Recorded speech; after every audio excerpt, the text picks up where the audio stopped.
Okay, well, good afternoon, everybody, and welcome to our session this afternoon. We are going to be talking about exploring intergenerational healing in Arab American, North African, SWANA communities in the United States. And we are really excited to introduce Yusra Aziz as our presenter this afternoon. We are going to have the presentation and hopefully have about 5 minutes for question and answers. So if you would like to ask a question, please put it in the question and answer section of the WOVA app, and we will be monitoring that. So take it away. Thank you, Kristen. So, hi everyone. Thanks for taking the time out of your Friday afternoon to join me in the session. I'm truly, truly grateful for your presence. Before I get into the presentation, I want to introduce a little bit about myself. My name is Yusra. I'm a first-generation bilingual woman of color born and raised in Philadelphia to Moroccan Iraqi immigrant parents. So I'm a psychotherapist and the owner of a small private practice, Our Healing Vision Counseling and Consultation. The practice is trauma-informed, culturally responsive, psychodynamic, and primarily caters to adults aged 18 to 50, including BIPOC and those from immigrant backgrounds. So I'm going to tell you a bit about my story in a moment, but I will say that I think my experiences really have allowed me to get a deep understanding of the challenges a lot of my clients actually face. With that being said, I really like to use my platform both in and out of therapy sessions to educate and engage in discussions on mental health issues.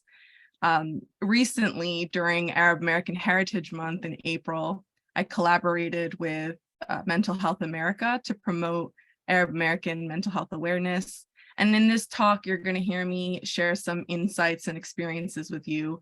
But since time is limited, you see there's my social media connections. Please do reach out. I also have my website there for more information.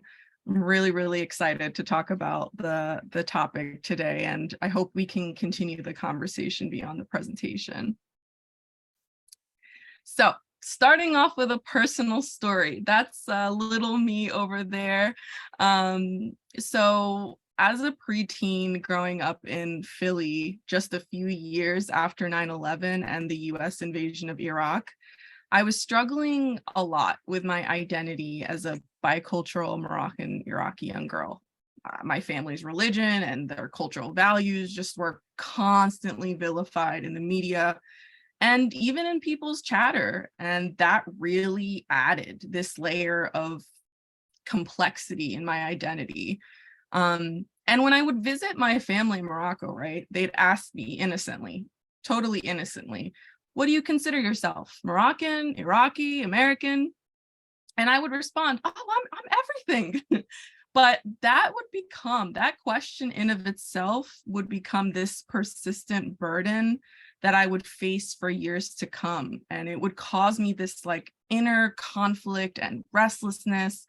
And I really did feel pressure to align with just one identity.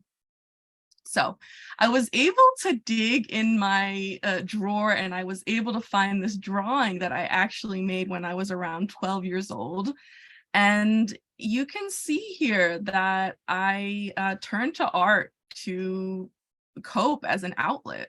On the right-hand side here, you'll see I depicted a typical Western door with the American flag, stripes in the background. And on the left-hand side, you'll see a more Arabesque style door with a Moroccan design. And then you can also see there's like a bridge that connects between the two, but they're clearly separate spaces. And you know what? That's honestly how I felt a lot of the time. I felt divided, unsure of what it meant to feel whole, to heal, to love, and to like accept all of those parts. I think at the time, my younger self honestly wanted to feel that the external influences of both family and American society were up to me to integrate on my own. and on my own terms. So at the time, I had no therapeutic space, especially culturally responsive, to process my difficult thoughts and feelings. And you know what? I really do think about, like, what would life have looked like if therapy was normalized in my family? Even if it meant that at the time, a culturally responsive therapist in the early 2000s would have been really hard to find. So my story narrates one of the challenges many Arab North African people face in America. It's a term called acculturation stress, and you'll hear many immigrant communities deal with this. It's basically the stress and challenge that comes with facing and navigating multiple cultures and balancing the expectations of the norms at home among your family of origin, and then the dominant culture of the country that you were, born, raised, or live in. And so, like I said, multiple communities face this type of stress, but today we're going to be talking about the SWANA community. So, what is SWANA? I took a poll beforehand to see how many have heard the term, and it sounds like most people haven't heard the term, over 90%. And that's totally understandable. It's a term that only recently became mainstreamed. In general, it stands for Southwest Asia, North Africa. And as you can see here, in these two different images, there are different interpretations on what the area encompasses. But in general, it's this area, Southwest Asia, that has been referred to and continues to be referred to as the Middle East. The Middle East is actually a term that was used during European colonialism to describe the region because of its proximity to the West. And obviously, I won't go into the ugly history of Western colonialism, but I can tell you that the SWANA term is an effort to decolonize our history and reclaim our roots. So, with that being said, I want to make it a point to express there's immense diversity in the region. There are so many layers to self-identifications that individuals can express. And if there's anything that I hope you'll walk away today knowing, it's that there's just so much nuance that comes with the identity of Arab American and North African in the larger SWANA community. But here are a few clarifications that you can consider. First, there's about 3.7 million Arab Americans living in the US, but it's not clear. Again, data is lacking around Arabs and North African people because there is no US Census identifier. So SWANA have been categorized as quote unquote white or quote unquote other. And there's a large controversy about grouping Arabs and North Africans as white, because think about how many people cannot phenotypically pass as white, or the fact that they don't have the systemic privileges that are associated with whiteness. And that's another point. Arab is a complicated identifier for Arab Americans because of how broad it is. That's why you're going to also hear me use North African people too. Many North Africans don't identify as Arab, but rather with their country, indigenous tribe, or region.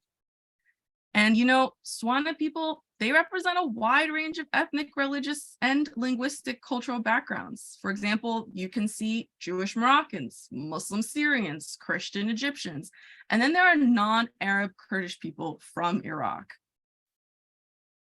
So most of all, Arab and North African people have different levels of identification with their heritage, and it really depends on multiple different factors like generational status, cultural background, personal experiences. So there are three main points I hope you'll take away from this presentation. One, we're going to briefly explore the unique and nuanced experiences, stressors, and challenges that North African and Arab people experience. We'll discuss key insights that will be helpful as a provider, educator, or even an ally to take into consideration when you're working with this community. And then we're going to reflect on some questions, that can help us maybe imagine what intergenerational healing could look like in the community. I'm also going to offer some actionable steps and direct quotes that come from the community themselves on how we can maybe collectively move towards change. Okay, but before I begin, there are some really, really important disclaimers that I want to provide. One, openness and curiosity first. When we're discussing any community at large, I think it's really, really important that we always begin with that openness and curiosity as a starting point. Again, nuances working with each individual. I mentioned it earlier, I'll repeat it again. When we're speaking about the SWANA community, there are different experiences you're going to have based off of first, 1.5, second generation. And that's going to impact your values, perceptions, treatment. And then whenever we're talking about general cultural attitudes and behaviors, we're also going to have to remember that there's a family subculture, and that family system can look really different from one family to the next. Lastly, I can't state enough the depth to which mental health is impacted by environmental and systemic factors. There are so many variables here that you can, contribute to presentations among SWANA folks. So, for example, you could have two people from the same exact culture, but one individual grew up with educated parents and financial privileges, and the other individual has the same culture, but had the opposite. And that's going to play a role in the attitudes, behaviors, and response.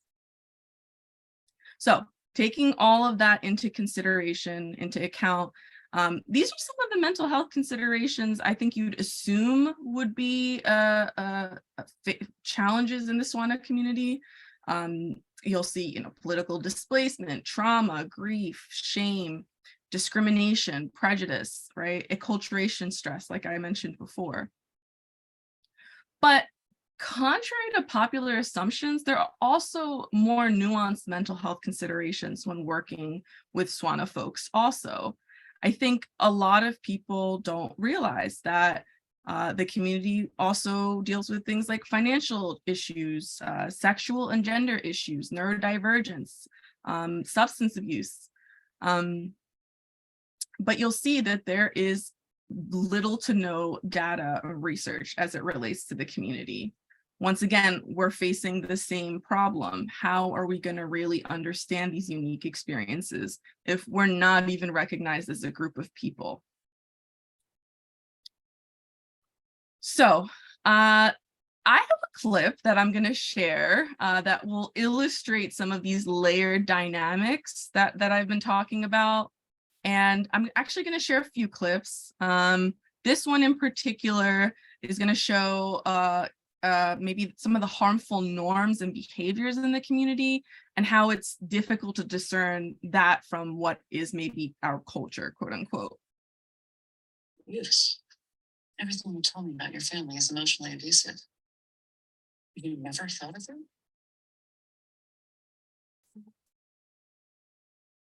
You just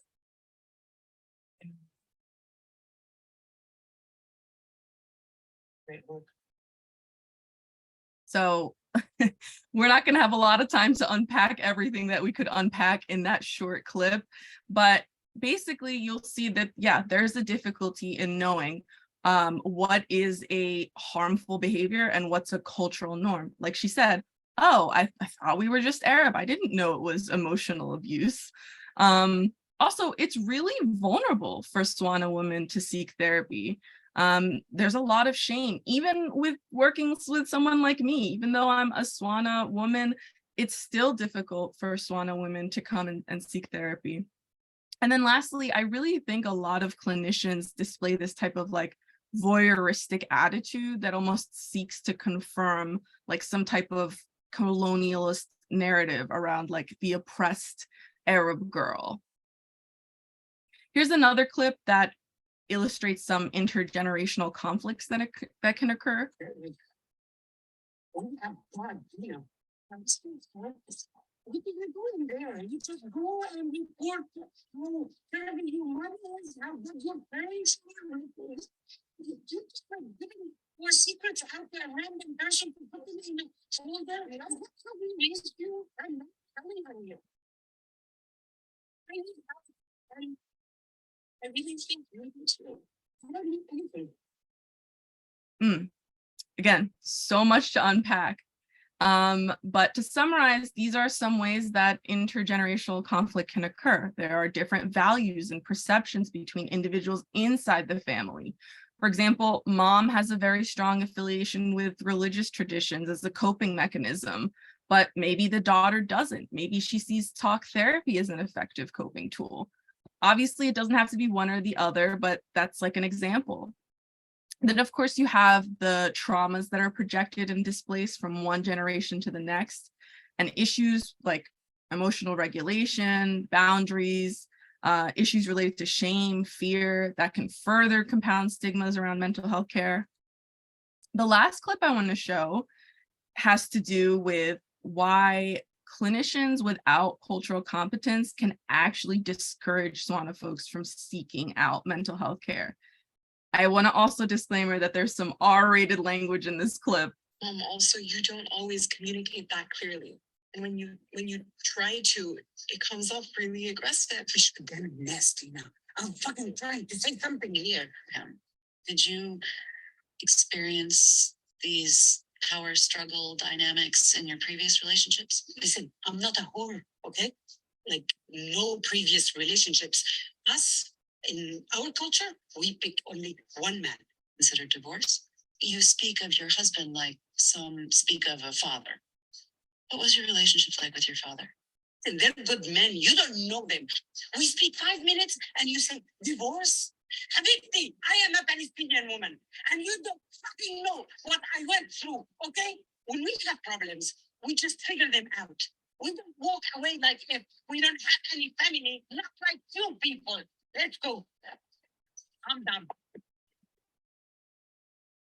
I'll say it again, lots to unpack there, but I want to just kind of drive home that one of the most important work that you can do as a clinician when working with any BIPOC community is to really critically examine and check in with your own assumptions.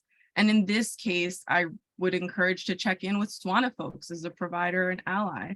No, don't be afraid to misunderstand. Get curious. You'll find that cultural humility takes you a long way. And maybe consider context, like in this clip, maybe this family group therapy wasn't appropriate for them. And lastly, I really encourage storytelling. I would say that's a really, really important tradition in our culture.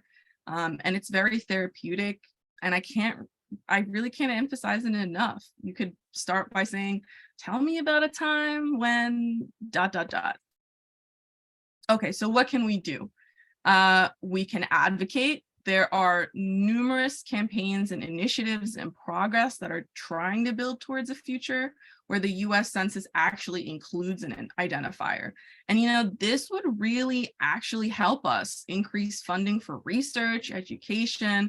It would help the community with access to mental health services, accessibility. Health professionals and mental health providers really have to begin with a core culturally responsive practice. And again, that includes critical self-reflection. It's also essential that providers are trauma informed and that there are services like translation and interpretation. Destigmatize. We have to have the conversation, right, to decrease the stigma. And there are SWANA mental health professionals like me who are trying to encourage a conversation.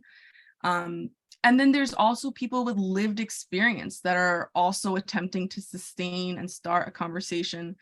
I think it's really, really important that we're making sure our voices are amplified, because I hope you understand by now that all these experiences are nuanced and varied.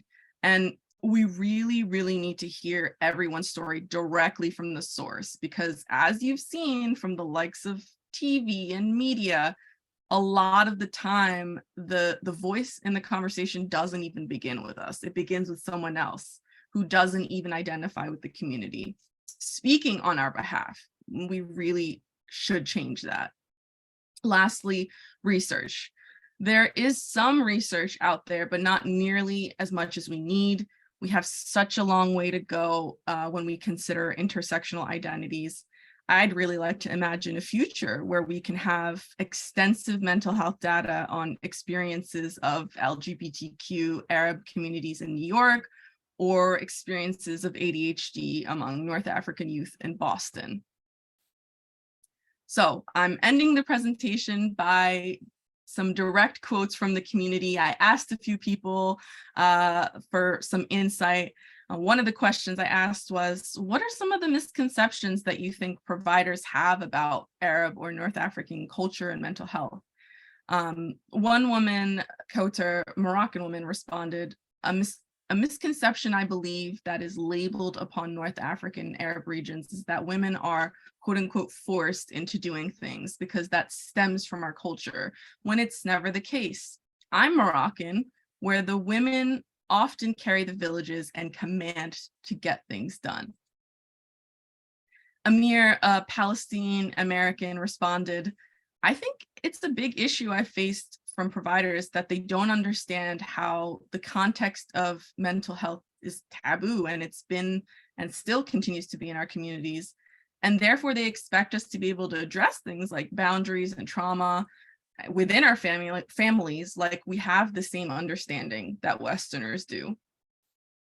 And the last question I asked was, what do you envision intergenerational healing to look like in our community? How will we know when we've arrived there? Nadia, a Moroccan woman, responded, I envision North African generational healing as a reality when women can go to their parents for emotional safety and we no longer feel the need to conform or have a quote unquote double life. Generational healing is modeled by our queer North African women relatives. And last but not least, Naran, an Egyptian American woman, said really wonderfully, I envision intergenerational healing to look like healthy and safe communities and generations where we feel hope and joy. And I will know that we've arrived there when we are hopeful for the future generations, when we are no longer afraid, and when we feel secure in the future generations' well-being. So, in Arabic, we say shukran to mean thank you. And I want to say shukran from the bottom of my heart for being present with me today in this very busy world. I do not take for granted your attention. I hope you'll join me to actualize our healing vision for the SWANA communities in the United States. And I'd like to open up for any questions.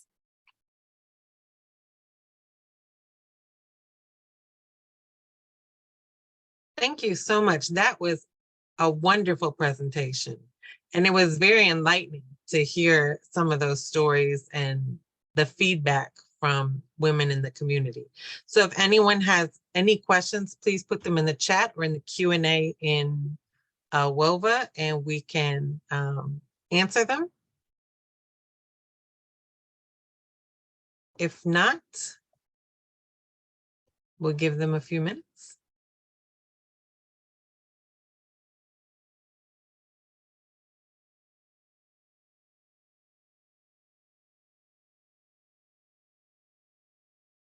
One thing I will say, just from your presentation, I think so many of the, or so often, we need to just work with people as an individual. Yeah. And not try and put them in a box of who we think they should be or how they should act. And I think it's really important that we can just allow someone to be and not to, lead them down the way we think they should go, but let them kind of unpack for us. Mm-hmm. And then we help them sort out that unpacking, not try and, make it what we want it to be. So we do have a question. Gia says, I know you mentioned storytelling. Do you have any therapeutic modalities you feel are the most effective in your experience with the SWANA community? Yeah, I think, again, just the idea of storytelling is really being able to say, okay, like, what was it like growing up with your brother and sister, right? For example, that would be a question. Did you like to go to the beach? Did you what kinds of fruits and vegetables, how did you know that that was a fruit or vegetable that you really liked? You know, really trying to encourage that these stories, and letting people just talk, letting them express it. It's I guess what would be considered like narrative therapy, that there's like something really healing just about being able to speak those stories into existence. And that's something that I think is done, again, historically in our culture. We have things like bathhouses, and we have things like you know, these Moroccan beauty rituals. In our culture, there's these Moroccan beauty rituals, and it's really supposed to be a time where you share these stories, right? Yes, someone wrote, storytelling is so powerful. It really, really is. And I've noticed every time I wanted to start doing some type of fancy, you know, technique that I learned in grad school, that if I just dialed it back and just let people tell their story, it honestly was probably the most effective way to get some therapeutic benefits. That was a great question. And that's so true. You know, storied narratives are how communities all over the world learn and pass Yep. down information. Yep. So Exactly. Mm-hmm. any other questions?